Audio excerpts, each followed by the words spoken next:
Hey everyone, I basically want to come and do another short video showing you all exactly what I displayed to my class, the Punnett square. Before I get into that, it needs to be first understood that the oldest individual to ever be found on the face of the earth was a woman given the name of Lucy, who was African. She was found in South Africa.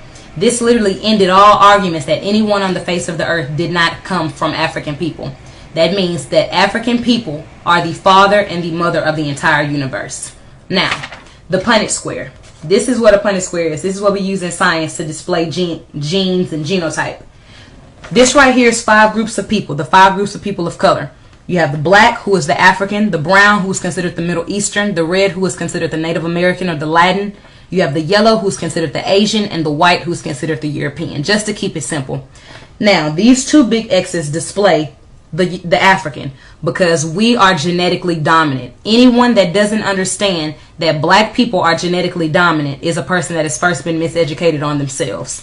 We've been taught to think that we're inferior, but the science behind it is all black people are genetically dominant. Now, the 2 small X's are white people, recessive. White people are a recessive gene.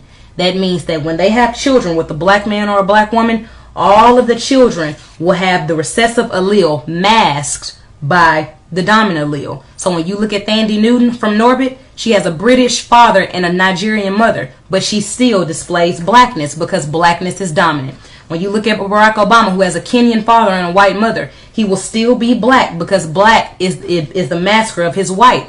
It's literally dominant. The same thing goes for Tiger Woods. So literally, anytime a black has a child with the brown, the child is now black. Black has a child with the red, the child is black. Yellow, white, the exact same thing. This is where racism comes in. White people are literally 16 to 18% of the entire world population, making them the minority. The thing about whiteness is it's a recessive gene. So you literally have to have two white parents in order to be white. So when Dylann Roof says you're raping our women, what does he mean by that? He means that anytime a white woman has a child with a black man, those children are not white anymore, because in order to clarify as white, you have to be 100% white.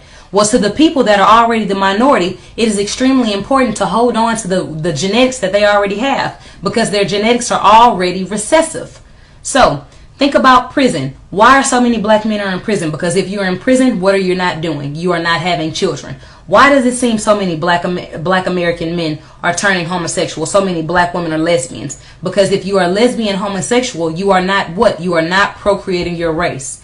The basis of racism is white people understanding that if we do not kill black people at all times, that they will eventually kill us. So when you look at black men being pulled over by oftentimes European police officers, shot and killed for no reason, is because they subconsciously understand that if I do not kill him, that he's going to kill my children with his genetics. Racism is not simply somebody hating you because, you know, you got this fly car, because they don't want to see you do well. White people do not want to go extinct.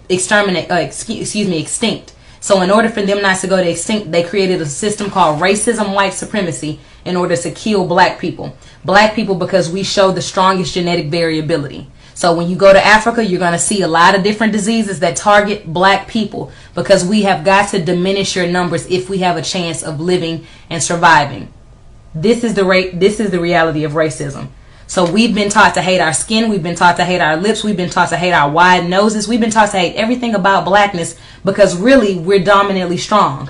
Think about Venus and Serena Williams dominating in tennis. Think about Tiger Woods dominating in golf. Think about all of the amazing, basketball players that have played in the NBA, amazing NFL players. The majority of those individuals, if not always, are people of African descent, are black people. That's not coincidental, because we are genetically strong. We are genetically stronger than any individual on the entire face of the earth, and the European knows that. So if he wants to live for the next 200 years and have blue-eyed, blonde-haired children, then that means unfortunately he has to kill us. Understand, overstand, wake up, love being black. Bye.